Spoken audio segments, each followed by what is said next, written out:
여보세요? 여보세요? 네, 안녕하세요. 네, 안녕하세요. 네, 신사님 어떤 고민 좀 가지고 계세요? 요번에 네, 제가 살고 있는 주택을 팔았습니다. 네, 그리고 투자 목적으로 네, 신반포 자이 네, 34평형을 구입을 하고 싶은데 네. 이게 5월경 급매 위주로 매수를 하는데 네. 과연 좋은 판단인지. 알겠습니다. 그러면 네. 지금 거주하시던 집은 이미 매도를 하신 상황이고 지금 네. 전세로 좀 거주하고 계시는 거예요? 네, 그렇습니다. 그리고 나서 이제 남은 여유 자금으로 서초구에 있는 신반포자이를 좀 투자하면 어떨까 보신 거죠? 네, 네. 네, 한번 살펴보겠습니다. 대표님과 인사 나눠보세요. 네, 안녕하세요. 네, 차장님 안녕하세요. 네.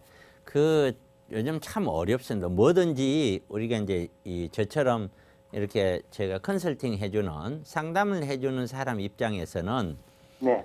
만약에 이 그래프가 이렇게 돼 있는 거, 이거를 완벽하게 요 지점이 언제고 요 지점이 언제고 하면 상담하기 너무 좋겠죠. 네. 근데 이 완벽하게 요 지점을 아는 사람이 이 지구상에 아무도 없겠죠.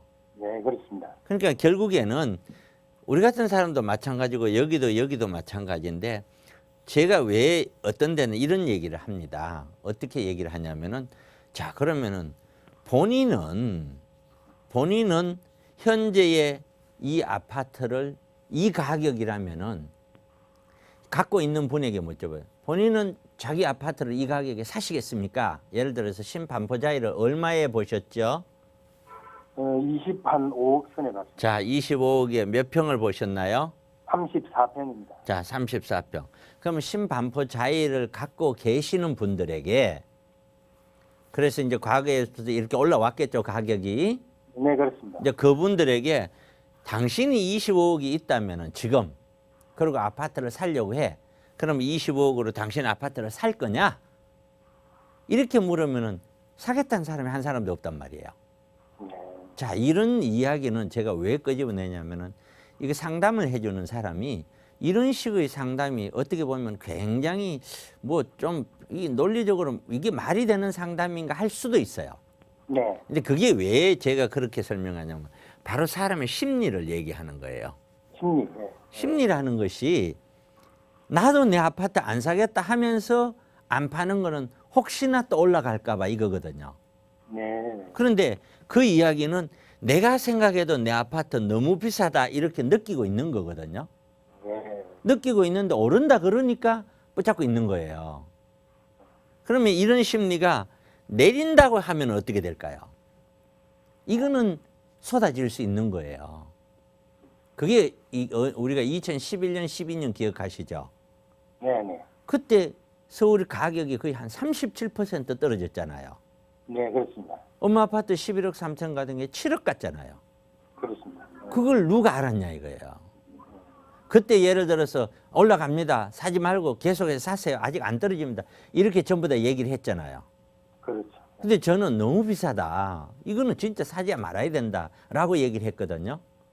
근데 제가 잘났다가 아니라 누가 보더라도 너무 비싸다 생각되면은 이제 그 도대체 너무 비싸다의 기준을 어떻게 잡을 거냐. 그 기준을 잡는 방식이 저는 이렇게 잡는 거예요. 이론적으로 아무리 계산 잡아봐야 이게 답이 안 나오는데 자기가 갖고 있는 아파트도 자기가 돈 있으면 이 가격에는 안 사겠대. 네. 이렇게 됐었을 때는 모든 심리가 갖고는 있지만 굉장히 비싸다고 느끼고 있는 거잖아요. 네. 그런데 이제 다만 이 사람들 또 문제 이걸 팔았어. 팔고 나서 옆에 단지 살려니까 세금 나가고 나니까 그걸 또 못 사는 거예요. 그렇죠. 그러니까 못 파는 거야 이게.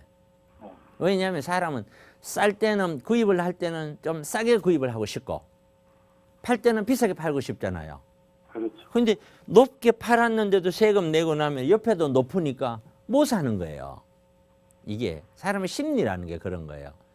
그래서 사람은 어쩔 수 없이 심리로 보면은 누가 보더라도 지금처럼 이거는 너무 높다고 할 때는 파는 것이 맞고 다만 팔릴지 안 팔릴지 모르는 거죠.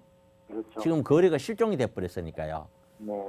그런데 누가 보더라도 너무 낮다고 하는 때는 더 떨어질 가능성이 있더라도 제가 그랬거든요. 14년, 13년, 14년 때는 세미나 하면서 물건을 사세요. 우리나라가 망하면 모를까. 망하기 전에는 이거는 분명히 올라갑니다. 이 정도 가격이면 이젠 됐습니다. 그러니까 아무거나 사세요.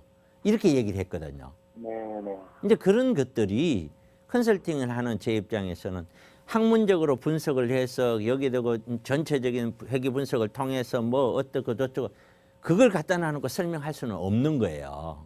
이게 그런 어떤 요소들은 심리적인 요소다 이제는 이게 네. 그렇기 때문에 돈이 아무리 많아도 조정이 되어졌다가 가지 않겠느냐라고 생각하는 것이 저거 과거도 그랬고 그런 네네. 측면에서 보면 우리 그 시청자분님은 지금 꼭 이걸 사야 되겠느냐 장기적으로 지켜보면서. 조금은 더 저는 지켜보는 게 어떻겠느냐 네네. 이런 거죠. 근데 단 전제 조건은 있어요. 전제 조건은 뭐냐면 우리나라 경제가 굉장히 지금 좋다 예를 들어 네. 그러면은 저도 25억을 가더라도 아 이거는 쉽게 안 떨어집니다 라고 얘기할 수가 있어요. 자신이 있어요. 네네. 근데 우리 경제는 지금 몇 년 전부터 완전히 지금 꼬꾸라지고 있거든요. 심각하죠. 예. 이렇게 심각한데 나만 안 심각하다고 이 부동산 시장이 유지되는 게 아니잖아요. 그렇습니다. 전체가 심각하지 않아요. 유지되는데 이게 분명히 심각한 것이 반드시 영향이 올 거란 말이에요. 거기다가 코로나까지 와버렸잖아요. 그렇죠. 지금 선진국에서는 경제 성장률을 지금 2%도 더 밑으로 전 내렸거든요. 네, 그렇죠. 등등으로 인해서 저는 좀 기다렸으면 좋겠다. 여기까지 제 의견입니다. 네, 잘 고맙습니다. 알겠습니다. 네.